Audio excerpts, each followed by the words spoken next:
Welcome back to the deep dive. Today we're looking at something pretty fundamental, I think. Can a life really truly change? Especially when, well, everything seems stacked against it. Yeah, it's a huge question. Our sources today really push us on this, looking at stories of radical transformation, this theme of changing lifestyles. So the mission really is to see what we can learn from these pretty extreme examples. Exactly. Can faith genuinely reroute someone considered, impossible or unworthy? Someone whose past seems just too much. And the sources don't ease us in, do they? They go straight for probably the most startling example right off the bat. Right to Rahab. It immediately forces you to confront the contradiction. The Bible lists great figures of faith, and boom, there she is. Rahab the prostitute. Not just a prostitute, but a pagan prostitute. Yeah. From Jericho. A city literally marked for destruction. So, yeah, by any standard societal, religious, she seems like the absolute last person you'd expect to find held up as an example of faith. Okay, so that's the setup. An outsider, religiously and morally condemned, even a military enemy in a sense. How does she become this fish of faith? Well, it boils down to this incredible act of trust and obedience, really. When the Israelite spies come into Jericho, she hides them. Which was incredibly risky. Hugely risky. She put her life on the line.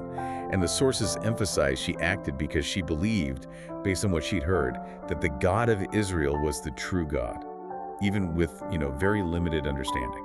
And then she follows through with the instructions, the scarlet cord. Yep, hangs that red cord in her window. It's this clear signal of her faith, setting her and her family apart from the coming judgment. The outcome is just, well, it's stunning. The city falls, everyone else perishes, but she and her family are saved. But it doesn't stop there. That's what's crucial. It's not just survival. Right, she's not just spared, she's integrated. Exactly. Rahab becomes part of the nation of Israel. And this is where it goes from remarkable to, frankly, mind-blowing. Okay, lay it on us. She marries an Israelite man named Salmon. They have a son, Boaz, who becomes super important later. Think Book of Ruth. Wait, Boaz. The Boaz. The very one. Yeah. Which means Rahab, the former pagan prostitute from doomed Jericho, becomes a direct ancestor of King David. Hold on. So, condemned woman, saved by faith, integrated into Israel, ancestor of the greatest king, and therefore... An ancestor of Jesus Christ himself. It's right there in the genealogy in Matthew. A pagan prostitute is in the direct lineage of the Messiah. Wow. Okay, that's about as radical a transformation story as you can get. That really sets the stage. It really does. And the sources use her story specifically to knock down common excuses people have for not believing change is possible for them. Let's get into those. The first one I hear a lot, and maybe you do too, is I just don't know enough. Like, I haven't studied the Bible, I don't understand theology. Right. My knowledge is too limited. Rahab completely dismantles that. The sources highlight this. Her knowledge was minimal. Hearsay, really. Stories about what God had done for the Israelites. She hadn't read scripture, hadn't attended synagogue. Nothing like that. But she acted decisively on the little bit of truth she did have. That's the key. So it's not about having all the answers first. It's about acting on the light you do have. Precisely. You don't need the whole encyclopedia. You just need to respond to what you already know or sense is true. Okay, that's powerful. What about the second barrier? This one feels deeper for a lot of people. I'm just too bad. My past, my mistakes, I'm beyond repair. Yeah, the unworthiness excuse. Yeah. Rahab is the ultimate counter-argument. She wasn't just flawed. Her identity and profession were condemned, stigmatized. A pagan prostitute in a city hostile to God. Couldn't get much worse in that context. Yeah. Yet she ends up listed in Hebrews 11 as this great example of faith. If God's grace could reach her, transform her story so completely, well, it suggests no past is truly a disqualifier. It reframes faith entirely, doesn't it? Less like a club for the perfect, more like a hospital for the hurting or a restoration project. That's a good way to put it. And it leads to another point the sources make. Rahab isn't just a one-off, an anomaly. She's part of a pattern. A pattern? How so? If you look closely at that genealogy in Matthew 1, the family tree leading to Jesus, you find other women with, let's say, special backgrounds. Rahab isn't alone. Okay, who else are we talking about? I think people often gloss over the names without thinking about their stories. Well, there's Ruth.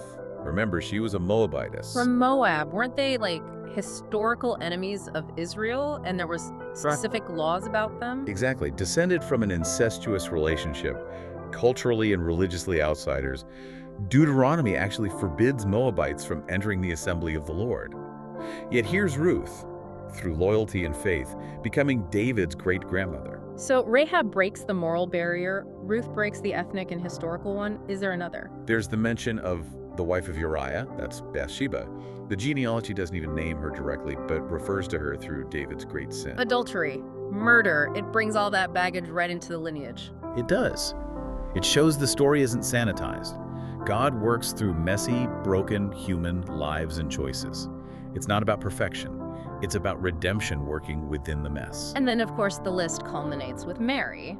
Her story is unconventional in a completely different, miraculous way. Right, so the takeaway is pretty clear. The very foundation of this lineage includes people defined by being outsiders, or by sin, or by unconventional circumstances. The focus is consistently on God's grace and the possibility of transformation. Okay, so this isn't just ancient history. The sources connect this pattern to later examples, even more modern ones. Let's start with maybe the most famous conversion story after the Gospels. You mean Saul of Tarsus? Yeah, Saul, the ultimate persecutor. He's the archetype, isn't he? Zealous, intelligent, utterly convinced he was serving God by hunting down Christians, actively trying to destroy the early church. He wasn't just passively disagreeing, he was on a mission to eradicate it. Total opposition. Then comes the Damascus Road experience. That blinding light, that encounter with the risen Christ. It must have shattered his whole worldview. Completely. A total identity implosion. He realizes his zeal was entirely misplaced. He goes from Saul the persecutor to Paul the apostle. The chief apostle really wrote maybe half the New Testament. Became the primary theologian and missionary, proclaiming the very faith he tried to crush. If he could change that radically, well, it sets a pretty high bar for impossible conversions. From destroyer to architect, it's incredible. But the sources also bring up a more modern, perhaps more visceral story, the one about the mob boss. Ah, yes. The great King Kong. Tell us about him. The imagery is so strong. Yeah, this is a testimony that was apparently quite well known maybe 50, 60 years ago, particularly in some Chinese Christian circles. He was this notorious figure, a big, bald gangster, known for violence and intimidation. And the tattoos, the sources mention those specifically. Right. The story goes he'd sometimes take off his shirt during his testimony later in life to show these full-body tattoos. There's specific mention of a big red dragon on his back. A symbol of his old life, his power in that world. Exactly. And his first encounters with Christianity were not friendly. Hostile, sounds like. Very. Apparently, he'd literally show up at revival meetings and kick over the speakers or equipment. Just pure intimidation. Wow. And yet somehow, this guy has a dramatic conversion. He isn't just, quietly reform. He becomes a powerful evangelist himself. Using his own story, his own past. Absolutely. Using that fearsome image and that notorious past as proof of just how complete the transformation could be. Going from great King Kong, the gangster, to this outspoken witness for faith. That hits hard. It really brings the Rahab principle into the modern day. If that guy can change. It definitely speaks to the power of transformation, doesn't it? So bringing it back to us, to the listener, the sources pose some reflection questions here, right? They do. Yeah. Like, how do we today view people like Rahab or like this King Kong figure? People with really difficult, maybe notorious pasts who seem to be genuinely changing. Are we skeptical, cynical, or do we make room for that possibility? And what lessons can we take from these stories?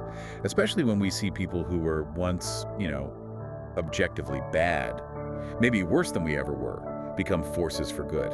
Which leads to maybe the most interesting twist in the source material, a kind of caution from the pastor who shared the King Kong story. Yes, this is a really crucial nuance, because the temptation when you hear stories like Paul's or King Kong's is to think, my story isn't dramatic enough, or even maybe subconsciously, maybe I need some spectacular failure to have a really powerful testimony. Exactly that.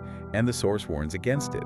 The pastor's insight was, don't seek the bad, just so you can have a bigger miracle story later. Why is that flawed thinking? Because it misses the point. The goal isn't the drama of the turnaround. You don't need to have been involved in deep darkness or extreme sin to demonstrate God's goodness. So living a relatively good life, striving to do right from early on, that's not somehow less valuable. Not at all.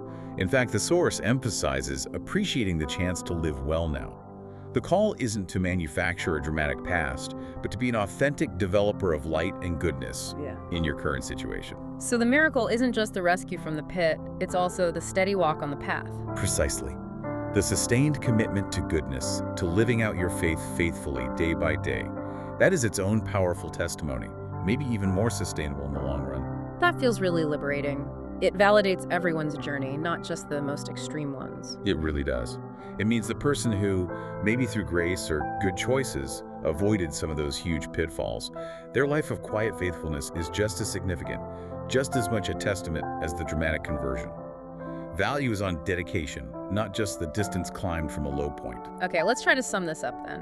What we've seen is that faith, genuinely embraced, can bring about profound change. We saw it with Rahab, going from condemned outsider to royal ancestor. We saw it with Paul, the persecutor turned apostle, and with figures like the great King Kong, the gangster turned evangelist. And this change is accessible. It doesn't depend on your starting point, your past, or even how much you know when you begin. Right. Which leads us to that final thought, that challenge for you, the listener. What is it? Maybe stop looking for or feeling inadequate because you don't have a spectacular before and after story. Instead, what if you pour all that energy into making your now shine?